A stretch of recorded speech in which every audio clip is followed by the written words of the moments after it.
Hope so हमने first chapter अपना पढ़ लिया था, theories of state, emergence of state, so called state का रोल क्या होता है, ये सब पढ़ चुके हैं.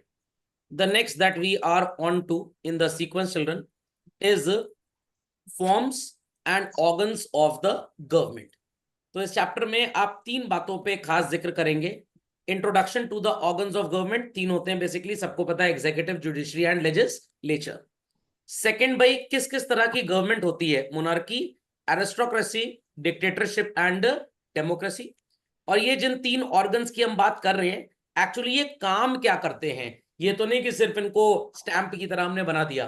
तो अल्टीमेटली इन तीनों के अलग अलग क्या काम होते हैं, क्या क्या काम करते हैं, ये एक दूसरे के काम में इंटरफेयर करेंगे कि नहीं करेंगे, और करेंगे तो क्यों करेंगे, और नहीं करेंगे तो क्यों नहीं करना चाहिए.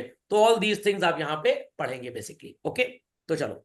तो सबसे पहला टॉपिक हमारे सामने आ रहा है, that is called as introduction to the organs of the government. तो people can make a short note of this, बाकी आपको नोट्स मिल जाएंगे नेक्स्ट लेक्चर तक, तो not to worry at all.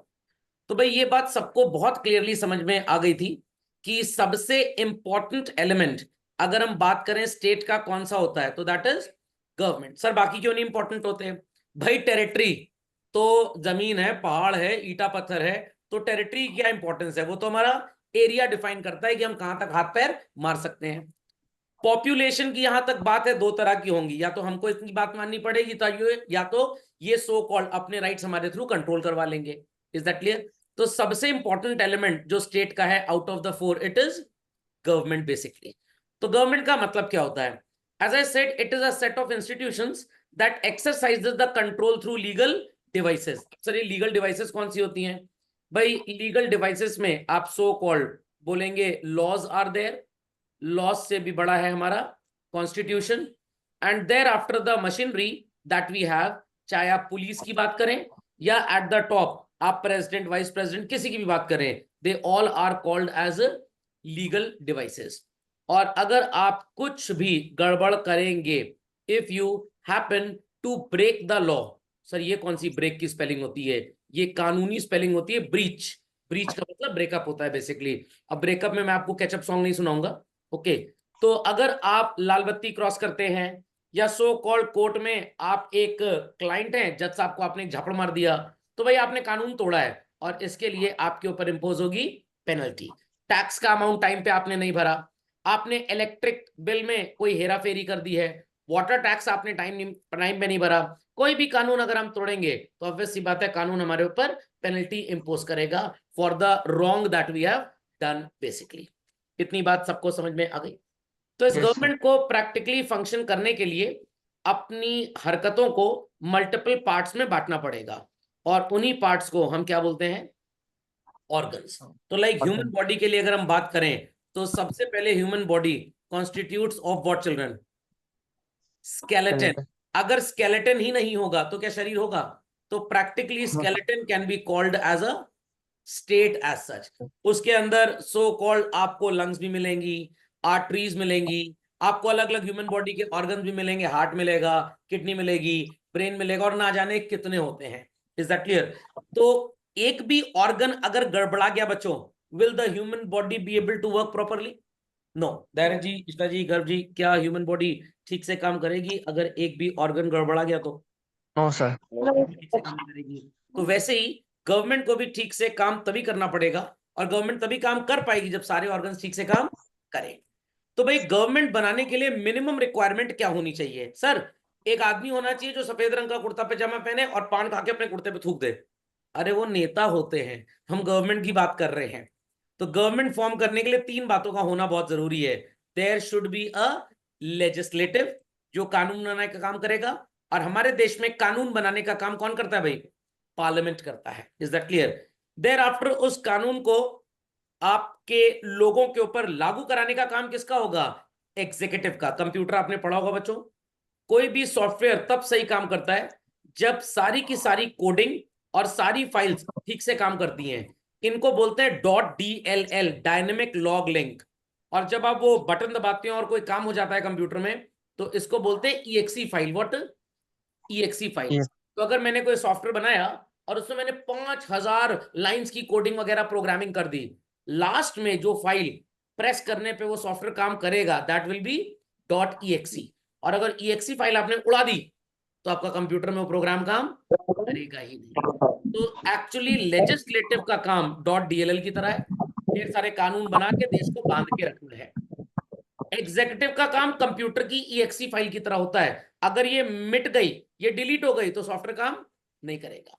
Who is going to सी ये जो कानून बनाया है ये ठीक है कि नहीं, ये जो लोग हैं जिनकी जिम्मेदारी एग्जीक्यूट कराने की, ये ठीक से काम कर रहे हैं कि नहीं, भाई ये देखने का काम हमारी जुडिशरी का है।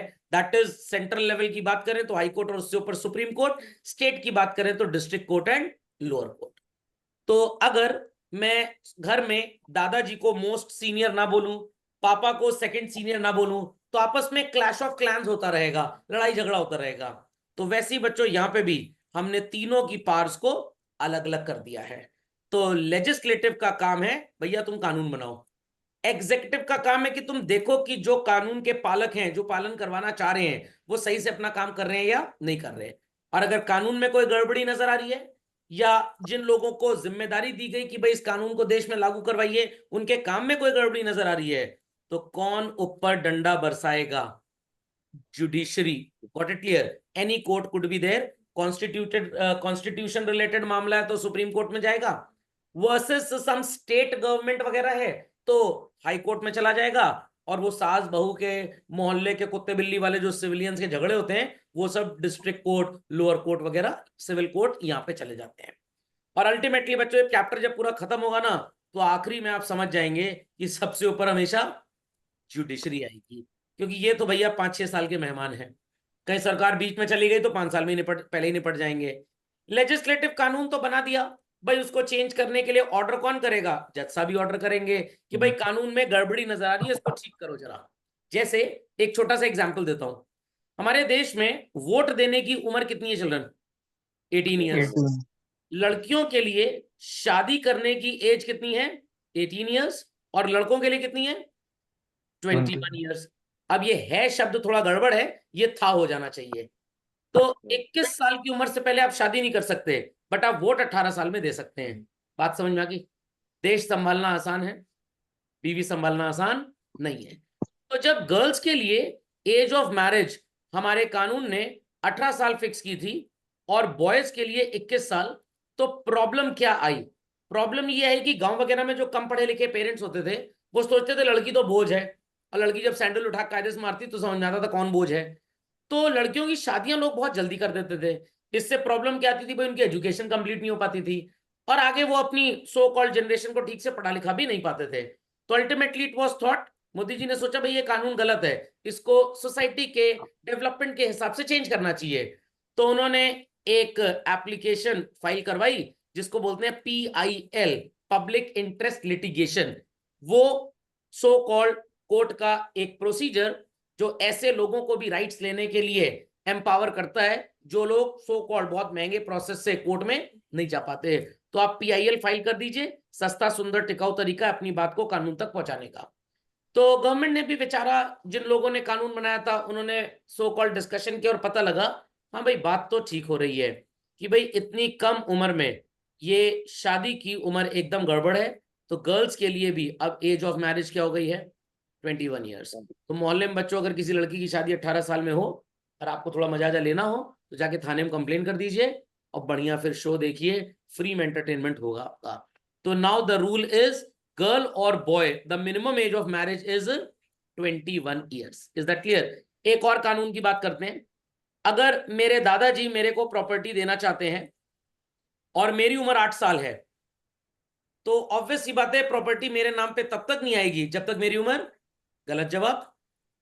अगर मेरी उम्र 8 साल है तो ये प्रॉपर्टी मेरे को तभी मिलेगी when I will be turning 21 years of age, अगर सो कॉल्ड मेरा कोई लीगल गार्जियन नहीं है तो, और कोर्ट ने मेरे लिए कोई गार्जियन अपॉइंट कर लिया।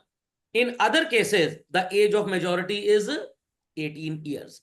तो जैसे ही मेरा 18वां बर्थडे हुआ, अगले ही दिन मैं प्रॉपर्टी खरीद सकता हूं, बट मेरे दादाजी की प्रॉपर्टी मेरे को तब तक नहीं मिलेगी जब तक मेरी उम्र 21 साल नहीं हो जाती, अगर सो कॉल्ड दादाजी ने प्रॉपर्टी मेरे नाम की बट मेरी उम्र उस समय 18 से कम थी। तो जब कोई केयरटेकर अपॉइंट कर दिया गया आपके लिए, in that case the age of majority for such transfers is considered as what?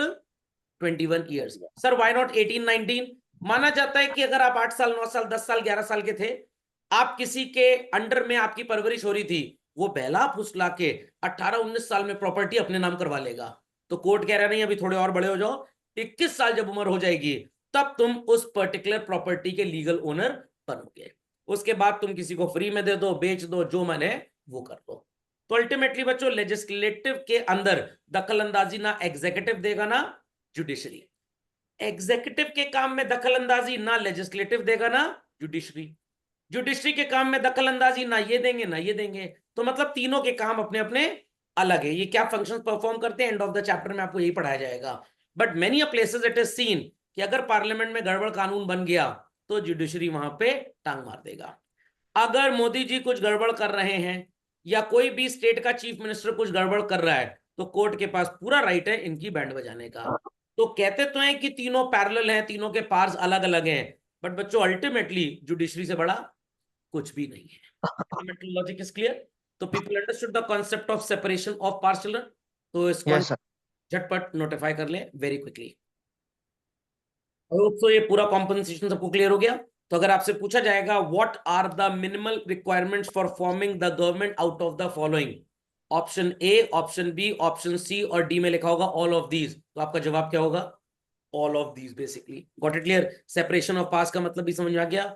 ये अलग है, ये अलग है और ये अलग है, बट अलग अल्टीमेटली सबको ओवररूल कौन कर सकता है?